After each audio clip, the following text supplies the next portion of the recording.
dan fokus di tempat sujud. Bila dia sebut Allahu Akbar, kedua tangannya, cara dia angkat tangan ialah hasman kibaihi ila furu'i uzunaihi.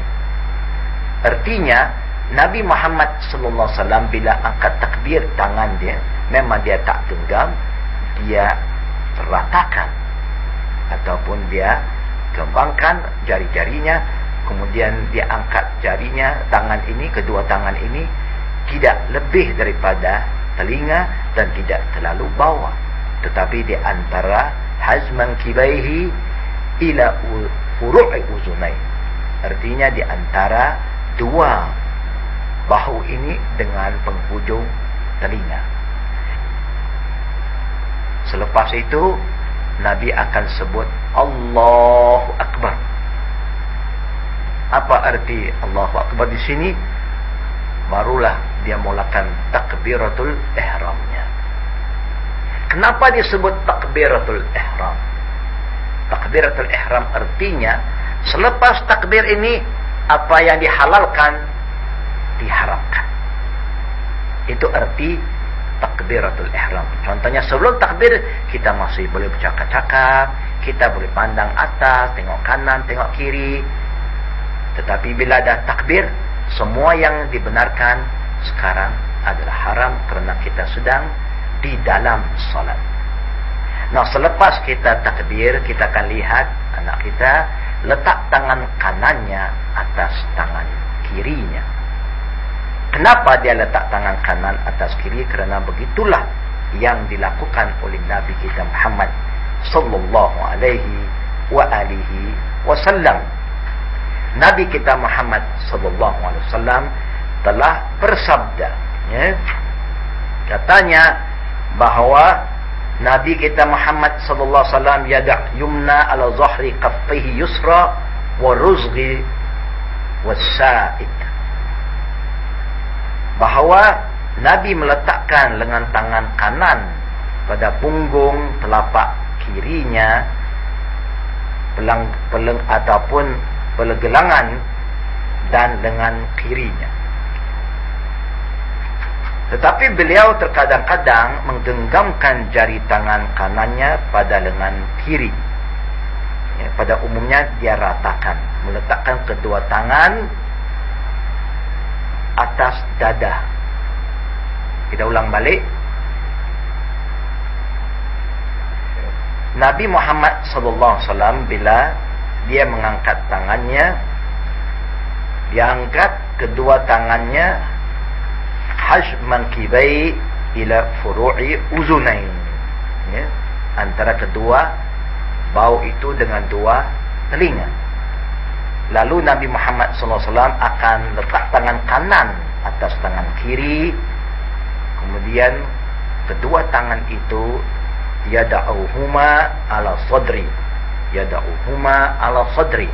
Nabi Muhammad letak kedua tangan ini atas dadanya.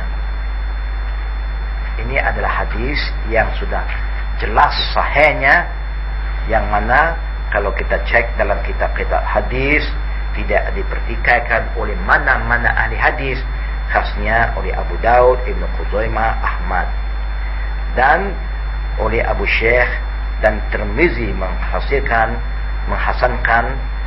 hadis ini dan mengatakan hadis ini telah disahkan oleh Imam Bukhari sendiri. Artinya cara kita letak tangan selepas takbiratul ihram ialah kanan atas kiri atas dada. Selepas itu Nabi Muhammad SAW akan membaca doa iftitah. Memang doa iftitah yang diajar oleh Nabi bukan satu cara, ada 12 cara yang boleh dibaca oleh kita semua. Tetapi di antara 12 ini yang popular di antara kita ialah Allahu Akbar kabira walhamdulillahi katsira wa subhanallahi bukratan wa asila.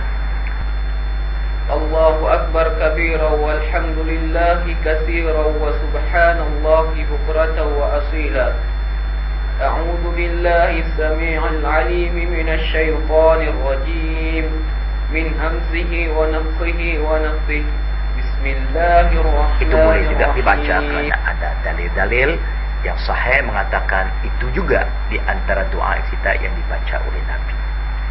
Hanya peringatan kami kalau kita pilih Allahu Akbar kabira, janganlah kita sambung dengan wajhtu, kerana itu tidak ada contoh dari Nabi dan tidak pernah dilakukan oleh mana-mana imam.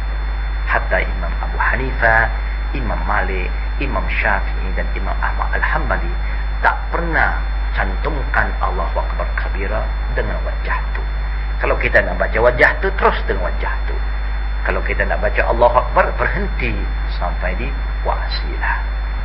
Dan selepas kita baca doa iftitah, kita diperintah oleh Nabi kita Muhammad sallallahu alaihi wasallam dan juga oleh Allah Subhanahu wa taala untuk membaca ta'awudzu. Ta'awudzu yang dibaca oleh Nabi kita Muhammad sallallahu alaihi wasallam di dalam solat ialah yang seperti mana telah dibaca oleh anak kita tadi, yaitu A'udzu billahi as-sami'il 'alim minasy syaithanir rajim min hamzihi wa nafthihi wa nafthihi. Bismillahirrahmanirrahim. A'udzu billahi minasy syaithanir rajim min hamzihi wa nafthihi wa nafthihi. Ataupun kita boleh baca a'udzu billahi samiil alim minasy syaithanir rajim min hamzihi wa nafthihi wa nafthihi. Yang mana maksudnya aku berlindung kepada Allah dari syaitan yang terkutuk, dari semburannya yang menyebabkan gila kita, dari kesombongannya dan dari hembusannya yang menyebabkan kerosakan akhlak kita. Itu cara Nabi membaca ta'awudzu sebelum dibaca Al-Quran. Para saudara yang kami hormati, bacaan doa iftitah dan ta'awudzu walaupun dibaca oleh anak kita tadi dengan suara yang keras, dengan tujuan mengajar sahaja, yang dilakukan oleh Nabi, hendaklah kedua-dua ini dibaca dengan perlahan, bukan dengan kuat. Tetapi anak kita baca tadi supaya kita dapat mengetahui apakah bacaannya. Selepas itu kita akan baca Bismillahirrahmanirrahim. Sewaktu kita baca Bismillahirrahmanirrahim, memang Nabi pernah baca Bismillahirrahmanirrahim dengan kuat dan dengan perlahan. Tetapi hadis-hadis yang lebih sarih, lebih sahih, ialah Nabi baca kuat sewaktu dia di Mekah. Selepas hijrah Nabi ke Madinah, dia tak pernah baca Bismillah kuat sehingga dia wafat. Dan para sahabat radhiyallahu anhum, yaitu 4 khulafa'i rasyidin, Abu Bakar, Umar, Utsman wa Ali, semua bila dia salat mereka tidak menjaharkan bismillah. Bahkan mereka akan sirkan bacaan bismillah. Artinya, kalau siapa yang pernah salat di belakang Nabi Muhammad SAW waktu di Madinah dan di belakang Abu Bakar, Umar, Utsman dan Ali, maka mereka tidak akan dengar bahawa imam akan baca bismillah dengan jahar. Kalimah yang mereka mula-mula dengar ialah kalimah Alhamdulillahi Rabbil Alamin ila akhiriha. Begitu